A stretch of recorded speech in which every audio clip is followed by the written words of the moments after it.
Thank you for waiting. We would like to begin part 2. In the second part, we will have panel discussion and Q&A session. We have the 3 speakers who made presentations. We will talk about user needs and LSI directions. We will have panel discussion on this topic. So let me introduce our facilitator and panelist. Facilitator is the BU President and R&D of Sharp Corporation, Mr. Taneya Mototaka. Let me introduce our panel. Dr. Shang-Yi Chiang, Foxconn Semiconductor Strategy Officer. We also have Professor Katsuaki SUganuma of Osaka University. And from METI, we have Kanazashi Hisashi, Director of Information Industry Division, Commerce and Information Policy Bureau. And we have 3 panelists from Sharp. First, Deputy General Manager of Society Innovation Laboratories, Dr. Norio Ito. And Division Manager of Process Development Division, Panel Semicon Laboratories, Mr. Naoki Makita. Also, we have Mr. Toyofumi Horikawa, Division Manager of Development Division 2 of Sharp Semiconductor Innovation Corporation. So without further ado, I'd like to now ask Managing Director Taneya to proceed. Thank you for participating in the first part. Now we will start the second part for discussion to talk about near future, how it's going to change our livelihood, how LSI is going to take part in that change.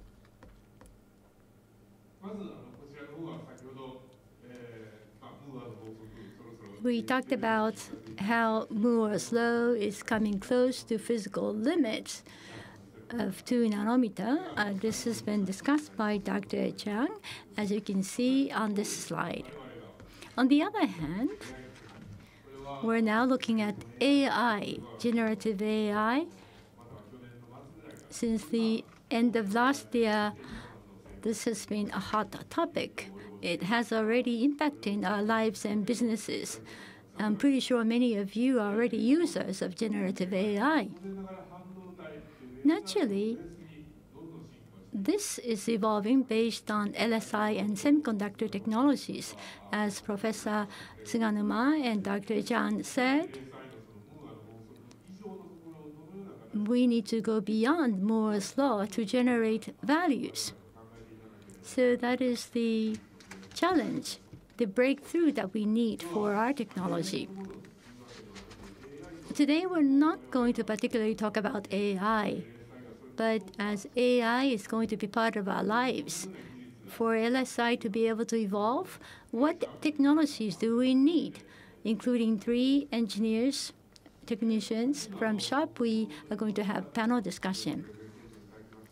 The 3 guest speakers who already made presentations, I would like to now invite the 3 Sharp representatives to introduce themselves and discuss what technology they're engaged in, what technology they're developing, and then perhaps share with us the near future they would like to see based on the technologies they are developing. So first, I'd like to invite Dr. Ito to talk about the near future based on AI. I'm Ito from Sharp. As was just discussed, I have focused on image compression and standardization. So I have always been the user of LSI. But for the past 4 or 5 years, I have been involved with AI, considering what AI is going to bring in the future. So I'd like to share with you my thought on future AI. For the past few years, I have been working on this specific issue, where AI is going to be used. The first thing we worked on is image compression. This has been developed over 20 years, but in many different ways, it has come to limit. So we want to overcome that limit utilizing AI. We're looking at converting 4K to 8K resolution, the super resolution. Thus, we may be able to improve compression ratio. In terms of algorithm, we'll be able to achieve double the performance. We expect the performance may double as a result. So if we implement this on the hardware, as you can see, the left-hand side, since this is AI, we are going to use GPU. The image codec is placed on the edge. So GPU cannot consume a lot of power. In this world, we cannot afford to consume a lot of power. And conventional AI chips, we have low power consumption. So that's the conventional device. But for image compression, we have to go beyond that. We have to process many per a unit of time, and we have to be real time. So rather than general purpose, we're focusing on super resolution for our development. Compared to ordinary GPU, FPGA will achieve 47 times efficiency. Maybe with hardware ASIC, we can go beyond 650 times.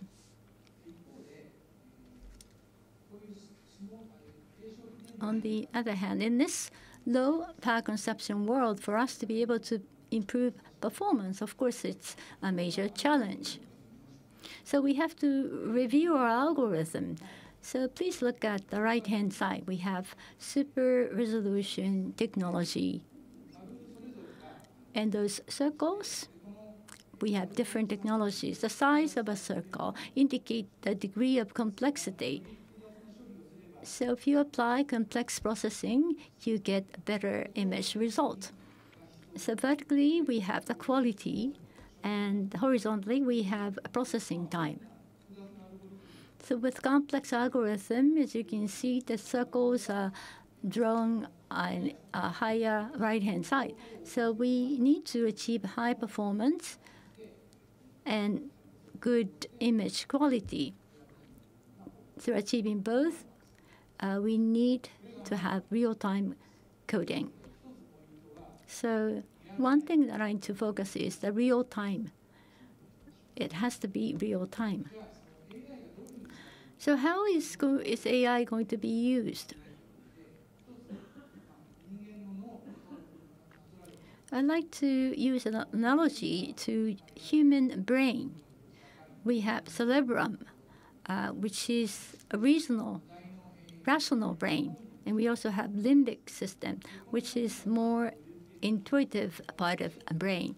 And both of these are organically combined together when we make a decision. If you need to avoid danger, you need speed. The limbic system is in charge. Likewise, in the AI world, the cloud is a processor.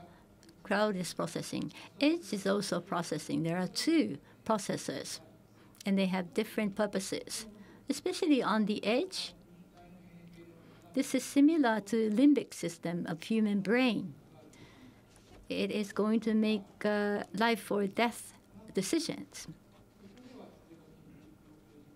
So the requirement there will be the real-time response, and processing capacity or power consumption are going to be limited. And in this world, if you're going to process image or moving picture or video, so that will be the context. And recently, we talked about ChatGPT. This is an example of large language model. So it is about generative AI. 175 billion parameters is the size of this ChatGPT, so big. Having said that, you cannot make it larger easily.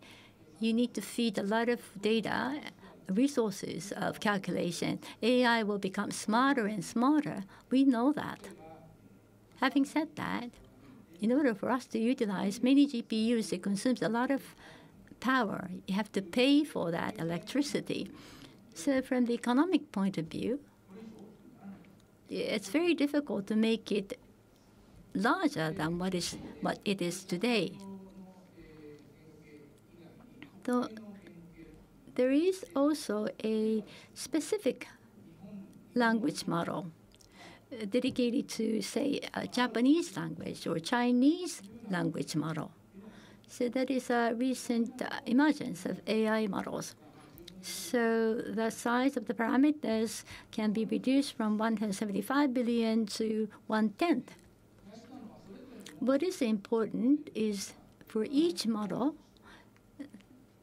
the fact is that they are not interacting each other. They are not connected with each other. Compare that to human brain.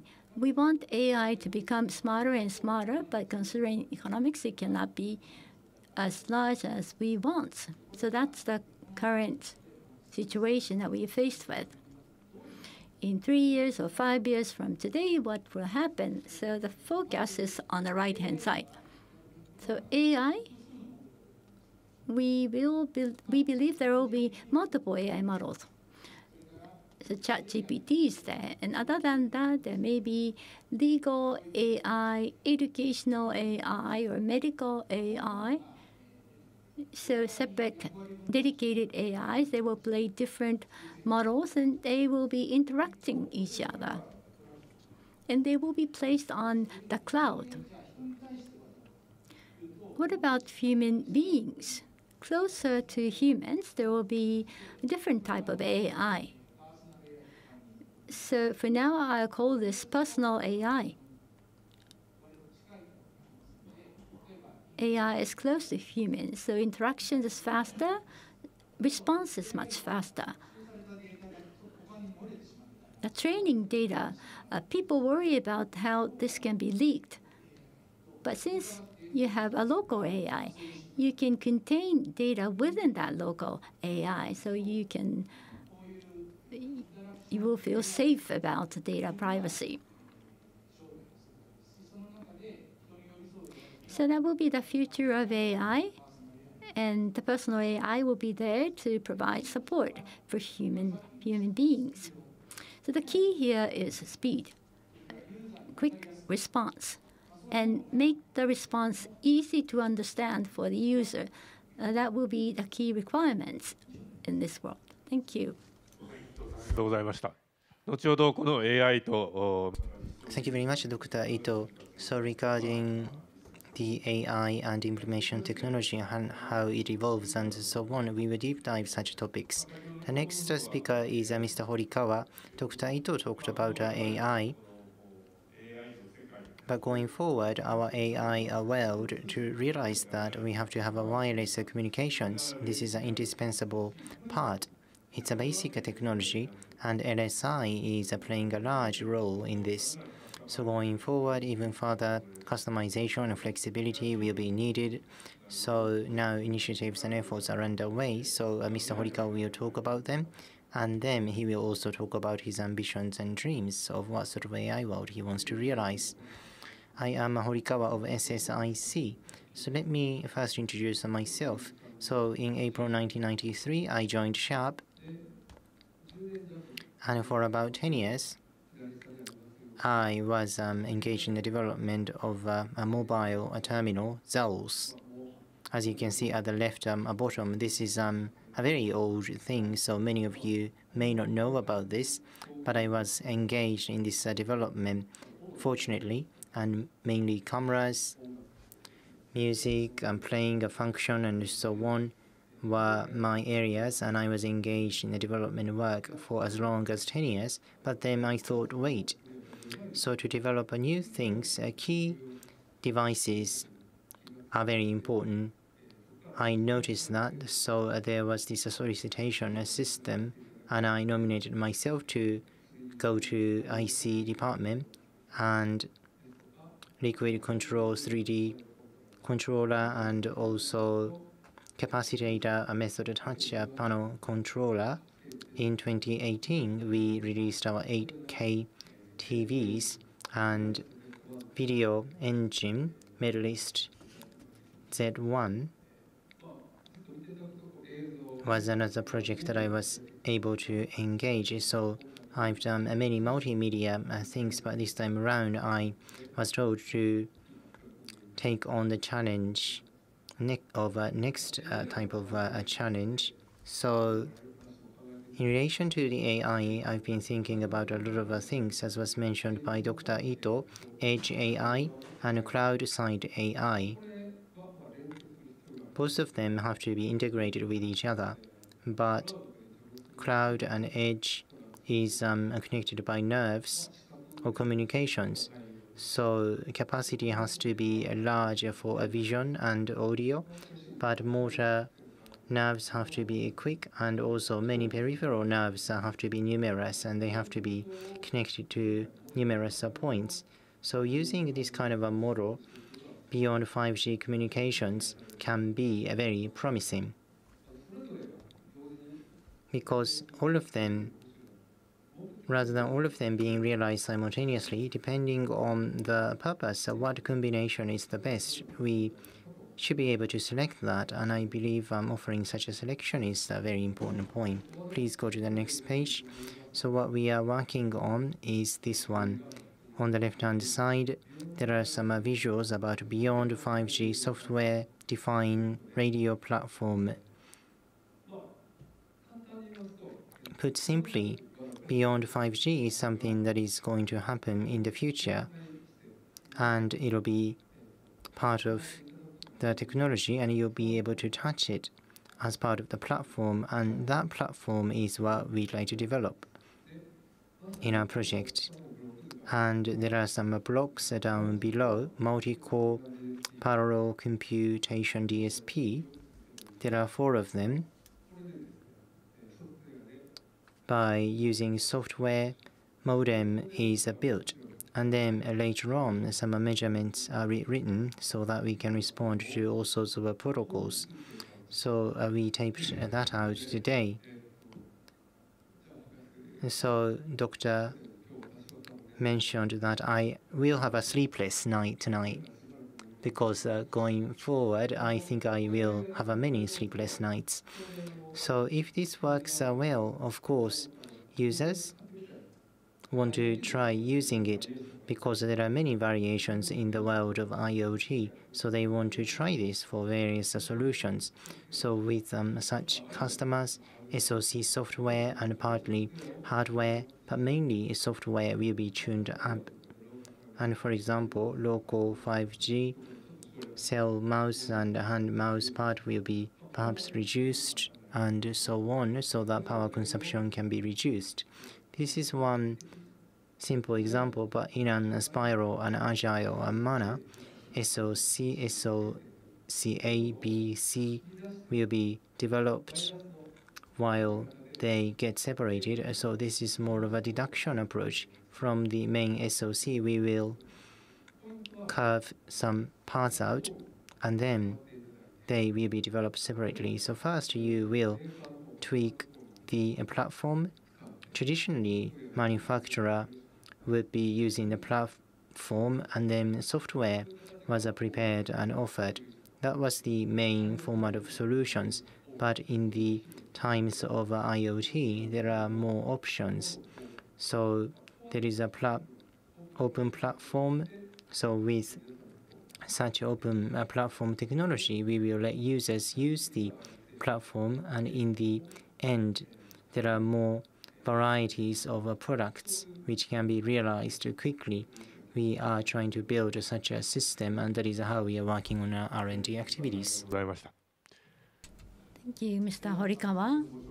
So let me introduce the third panelist from SHOP. In July, Panel Semicon Laboratories was established. And from that laboratories, we have Mr. Makita. His background is process technologies. So he will introduce the activities of panel semicon laboratories and also the direction that SHARP should aim for in the future. So, Mr. Makita, the floor is yours. Thank you. I am Makita. Let me introduce myself. I joined SHARP, and since then, constantly I have been involved in process development for displays. My specialty is TFT, thin film semiconductors. So polysilicon and oxide semiconductor, IGZO, transistor development, apply that to display, and eventually mass production. That's what I did. And I was seconded in June to panel semicon laboratories, which just started last month. So in these laboratories, which is newly established, I want to talk about the purpose and what we are aiming for. Next page, please. So panel semicon laboratories, the purpose of our institute. First of all, we have panel manufacturing technologies. We have assets. Utilizing them, we want to develop state-of-the-art displays and new sensors and combine that with semiconductor technologies. By doing so, we want to develop product and services, new product and services. So what we call one spiral strategy. As one SHARP, we have brand business operations. We're working with them to develop products, design, manufacture products, and we would like to commonize our effort so that we'll be able to reduce costs. Panel semicon laboratories have R&D pillars. We have 3 of them. On the left-hand side, you see next generation display technology development.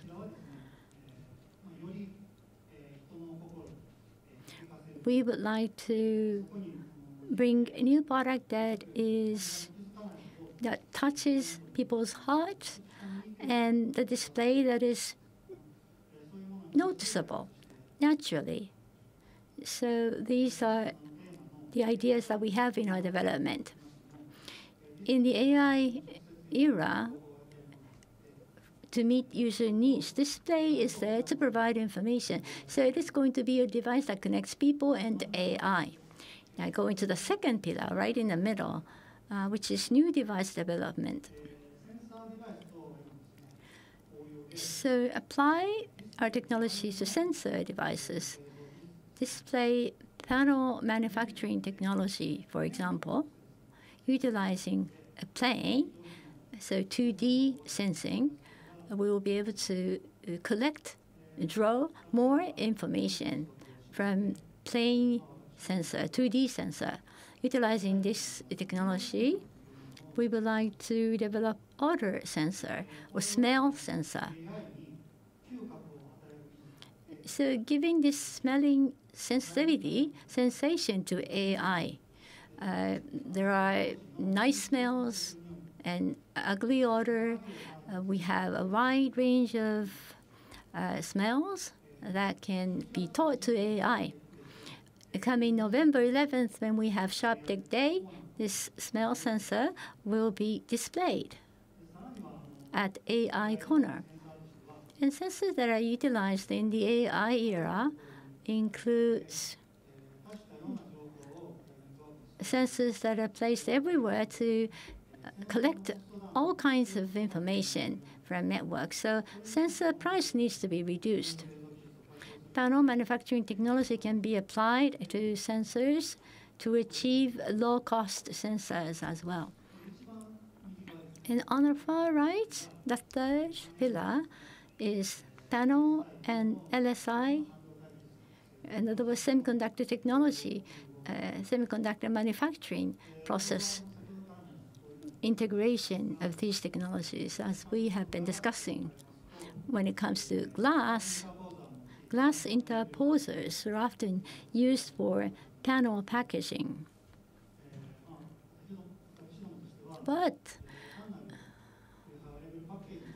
wafer level packaging cost reduction is not sufficient. We would like to add new values to create something new. For example, we can use a certain area to integrate more functions in a unit of area. You see IGZO there in the middle. We have IGZO device technology.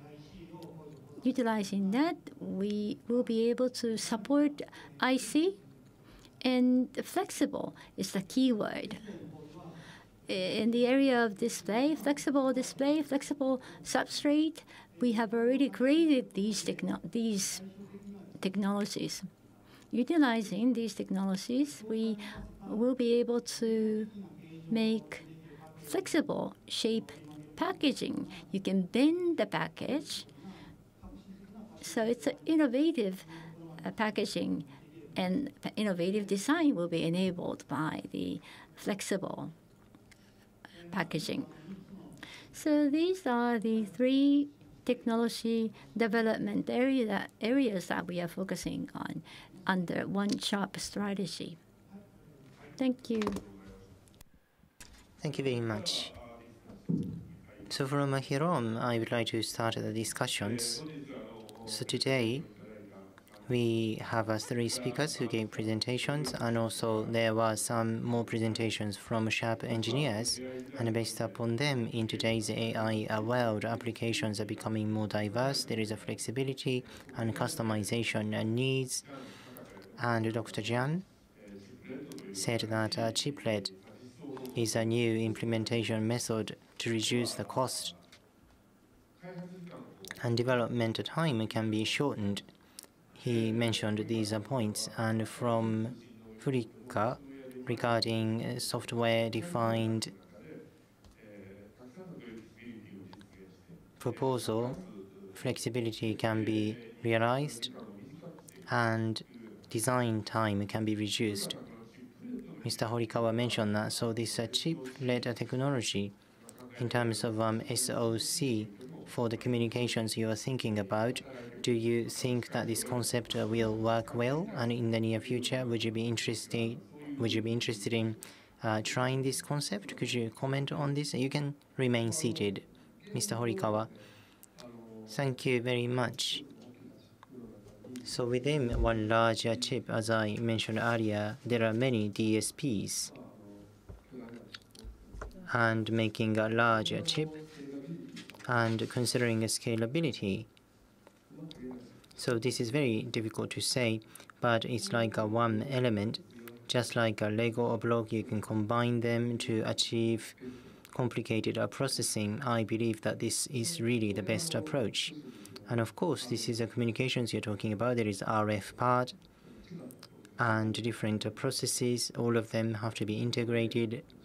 So I believe a chiplet can realize a flexibility. Maybe my language doesn't sound well, but this is really end-to-end. Very good ones or poor ones can be supported all at once by this technology. So I have hopes like that.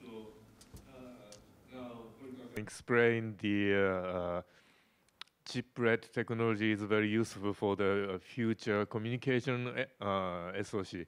How do you think about the application of the communication LSI?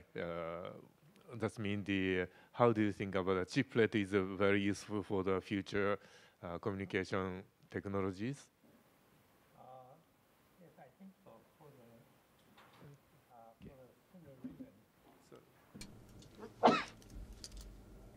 Sorry. Thank you. Sorry. Yes, for the same reason, it's it can be flexible. You can put in this communication. you can also design one basic engine, and sometimes you can put 2 of them, 3 of them, integrate together to come up with a different product. Actually, we are working with several potential customers, try to improve the doing this high-speed communication. For the same reason, it has a performance issue and a flexibility issue. So the performance and cost. Yeah, thank you. Okay. Thank you. Thank you for your comment. 確かにその堀川さん言われたように、As Mr. Horikawa said, so we have analog and digital parts. In a digital part, you can add new features only there in a digital part. And for the analog part, you can continue to use the old technology. So in this world of chiplets, I think this is very important in terms of making our operation faster. Now, Professor SUganuma talked about new implementation technologies, where he also talked about the interface standardization. Take chiplet technologies. If we want to utilize chiplets, you need to have standardized interface. You have to have standardized protocols. And it looks like US is leading the efforts of standardization. It's very interesting because US has been closed for a long time. They're now trying to become more open by leading standardization.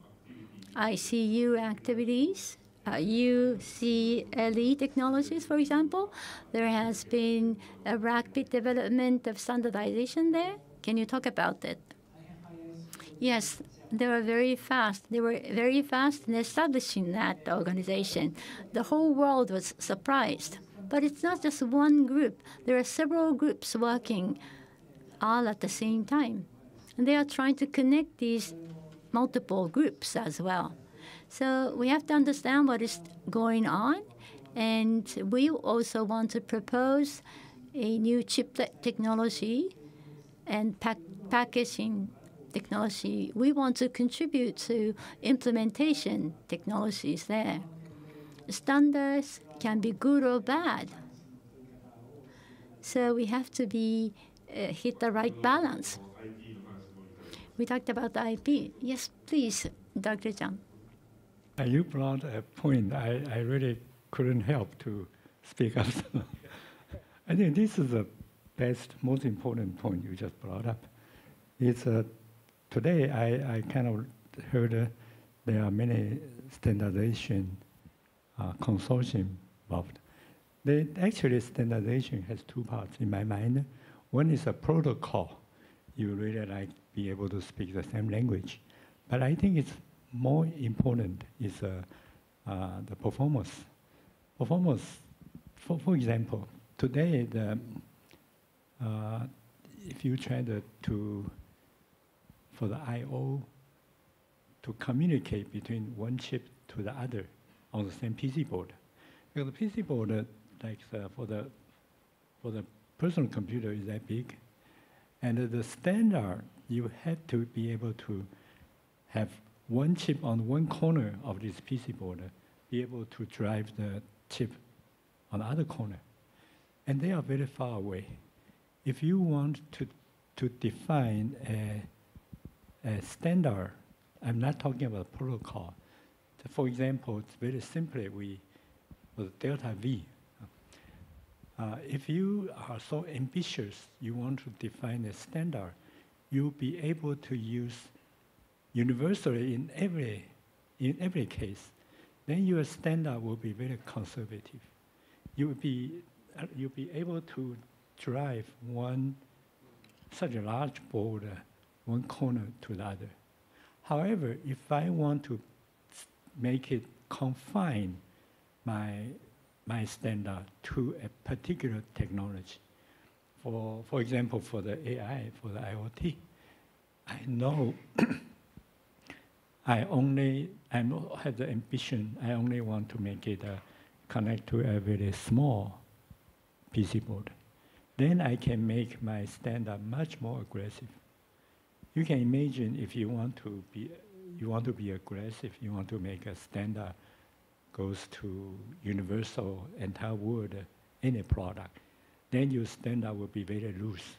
Then you pay the price for being able to drive such a long distance. If I confine my own application to AIoT product, and with a particular technology we have in mind, that's my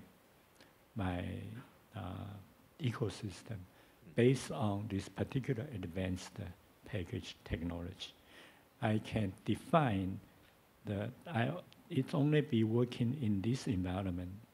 Then my standard can be much tighter, and I can have much better performance, not wasting the delay and the power for such a. There are many consortiums define the standard today, usually very aggressive. They want to define a standard can be used universally. I want to conquer the world, and actually, I don't think it's the best approach. If Sharp come out to do the IoT, you define a standard just in my own definition, just working on the product I'm going to do, based on the advanced package platform I develop. Then we can do much better. Okay, thank you for your comment. So I recognize that there are some opportunities in the future collaborating with all stakeholders. 少し自己紹介も長くなって。So they were rather prolonged self-introductions, so we'd like to have a final part of the discussion. Mr. Kanazashi, you've been talking about all sorts of major subsidies in the US, and Japan is partnering with the United States, including these packages. A new LSI industry is being developed, and METI is making efforts to descend in 5 years and 10 years' time. In the international industry, semiconductor industry positioning of Japan, what is your blueprint? What is your vision? What sort of position do you hope that Japan will enjoy in 5 years or 10 years' time in terms of semiconductor industry? Well, I believe that there were some keywords in your remarks, and everybody tends to talk about pre-processing because they like it. As was mentioned by Professor Suganuma in his presentation, the US is working on microelectronics packaging, not just for civilian consumer use, but also for military use. The US is trying to develop packages and doing packaging, and this is the US focus. And also for Japan's industry foundation, considering that, including automotives and communication devices and IoT, are the strong foundations for Japan. And so for these industries, including packaging, in what way can we supply semiconductors, parts and production equipment included? What can we do? We have to build such industry foundations. So that is the very important point, first and foremost. What's been discussed in the US is that, especially in the space of design, how can we democratize that space? And how can we reduce time in that space? Unless you try to find answers to these questions, needs will evolve and the supply never catches up. So for the society as a whole, there will be distortions and problems. So you like a pre-processing, or in terms of hardware, you do post-processing, and you tend to focus on IoT. But while working on these topics, finally design and user side also have to be bridged. So ecosystem has to be established in Japan, considering all these points. That's what I want to realize. Thank you. Thank you very much. So we don't have too much time remaining, so the remaining discussion will be delegated to the Q&A session. So I would like to give a wrap-up comment for the discussion points. Now, Moore's law is reaching the final limits, and to achieve the very final step, it will take so much time and efforts, but it could be a very small, minor step. So in a different alternative approach, can we realize a big jump or leap?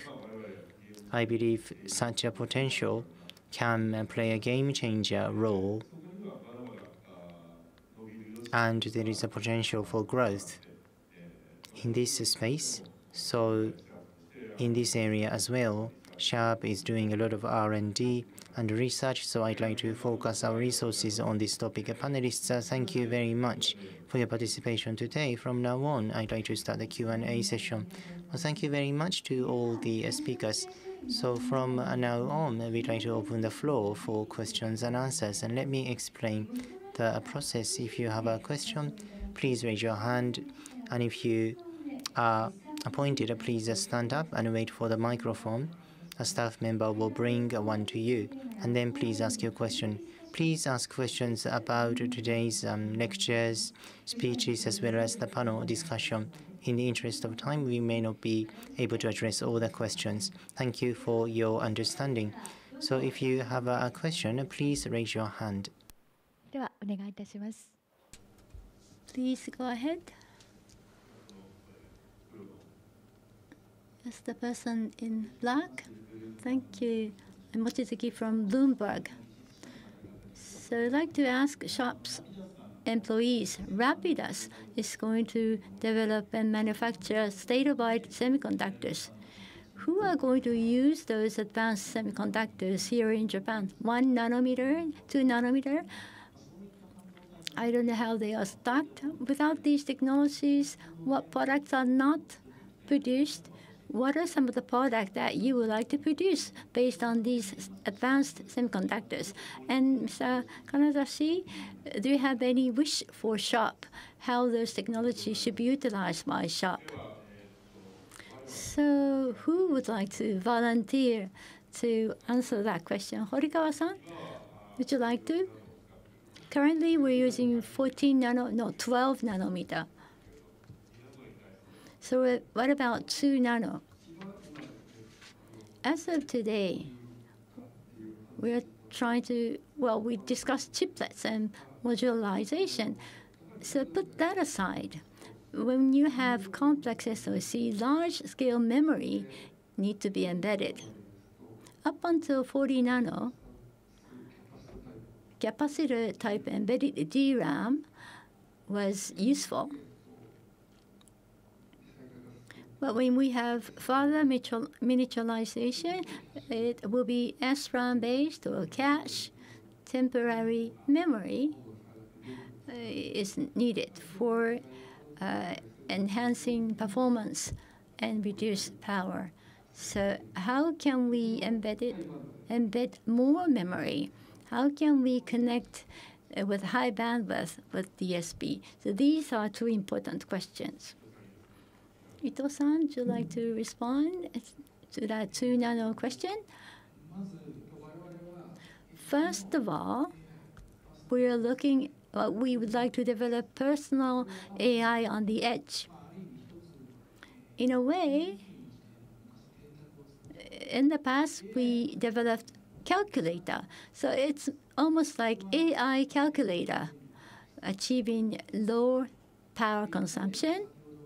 And on the other hand, as I said earlier, it needs to achieve a certain level of performance. These two seem to be contradicting with each other, but in order to achieve both, we have to have latest state-of-the-art semiconductors. So, see, I am on the user's side. So we have great expectation out of those new process technologies. So Mr. Kanazashi, representing METI, the Japanese government. So as Horikawa-san and Ito-san said, and I also touched on a few keywords in the earlier presentation. Basically, how AI is going to evolve. So we have one single model. Are we going to have dedicated models or specific models? And in the area of edge devices, we only had to achieve small power consumption, but we would see the AI accelerator developing. And I think one of the examples would be communication. When we have internal discussion, we talked about AI area and edge area. These two are two important categories. We also talked about design. How can we customize the device for specific applications? How can we reduce the cycle? And these are the demands that we have in Japan. We are going to start a design project. In such a project, we would like to try to achieve those targets, not just within Japan. In Europe, they are working on exactly the same topic. So we will be collaborating with European counterparts so that we can develop new businesses based on design. And to that question, I would like to also share my own personal observations. When it comes to 2 nano, design required for time required for design, the cost for the design are going to be substantial. As Dr. Chan said,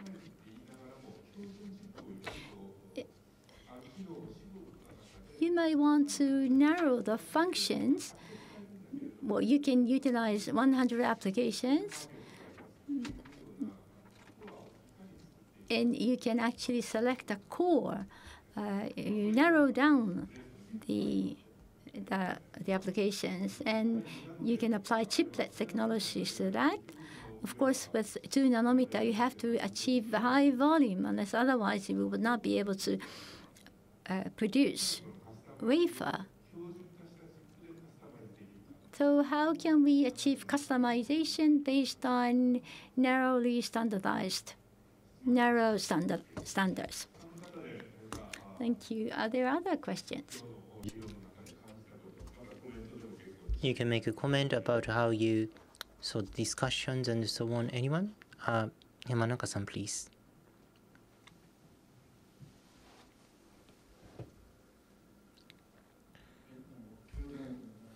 Yamanaka of Keio University. Thank you very much for this opportunity today. So Dr. Jian used the example of Lego blocks. So it's a modular approach, and in a flexible way, all sorts of things can be mobilized. And for the LSI, this is a very important approach. And Ito-san talked about interactive AI, meaning that multiple AI are integrated with each other, creating next level of knowledge. I believe that this will happen in the future. It is like a collective knowledge of people. If this is the case, then chiplets don't have just a standalone function, but in a networking manner. This is more of a network function, as was mentioned by Horikawa-san. So my question would be that ion, optics, and electric integration by using optics or lights network function as a whole, rather than the substance of LSI, this is more of a focus, it seems. So optical technology is used to integrate chips and coordination amongst chips. What is your idea about the potential of optics? Thank you very much for your question. Anyone? Dr. Ito, perhaps you can talk about, for example, optical technology is mobilized by NTT Docomo and so on. They are making new technology available and so on. So Professor Suganuma, please. Well, thank you. Thank you very much. I am not an expert of optics technology. I think you're talking about co-packaging. And Japan used to be very strong in this area. Unfortunately, outside of Japan, commercialization took place before Japan did so. And domestic development tends to be focusing around long-distance packaging communications technology. And this is a very important technology. For example, within data centers, communications taking place in them is important. But I think you're talking about more near-distance communications. And this is one good target So this is about materials and connectors. We need to standardize them. So in Japan, we should take on this new challenge. We don't have enough human resources or talents. We have a depleted talent pool. We have scarce talents. So this is one area where I'd like to strengthen efforts. Thank you very much. From the Sharp side, any questions about your expectation on ION and so on? Okay. Well, as was mentioned by Professor Suganuma, in this hybrid environment, how to utilize optics technology so that you can have an optical interface within chips. In terms of boosting performance, this is very promising. So you also have to change the protocols to a great deal. So in 5 years or 10 years' time, with such longer term horizons, there will be a generation change, and we have to monitor and observe that. But chiplet interface and other platforms and foundations, some kind of a connection using optics technology and so on, can be standardized going forward. Then Japan can enjoy its stronger position, leverage its stronger position. This morning, 3-5 compound background, that is his background, Dr. Jiang. And also I come from optics technology background, and one challenge here is that reliability has to be secured for optical devices. I believe that this is one challenge, so I have high hopes for this particular area. Thank you. 他に質問 There are other questions. We are running short of our time, so next question will be the last question that we can take. Any other questions from the audience? If not, we would like to conclude our panel discussion. Thank you for listening. So we would like to ask Dr. Jiang, Professor Suganuma, and Mr. Kanazashi, thank you very much. Please give them another round of warm applause. Thank you so much. You may now descend the stage.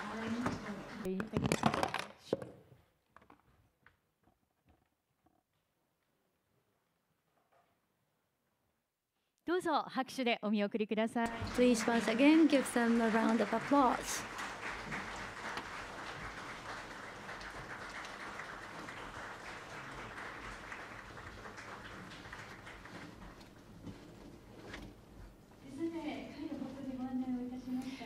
As we informed at the outset, SHARP will hold the SHARP Day in November this year to commemorate the 111th anniversary of its founding. Please take a look at the screen.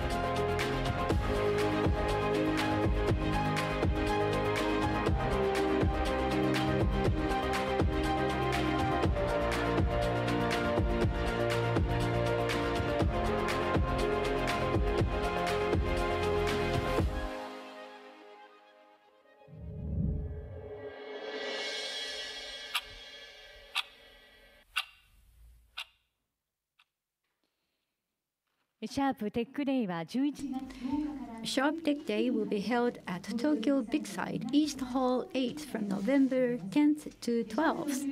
During the 3 days, we will present a unique opportunity to introduce various original technologies.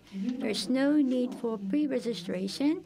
Event is free to enter and exit, so please come by all means to our event. With this, we would like to conclude SHARP Tech Forum.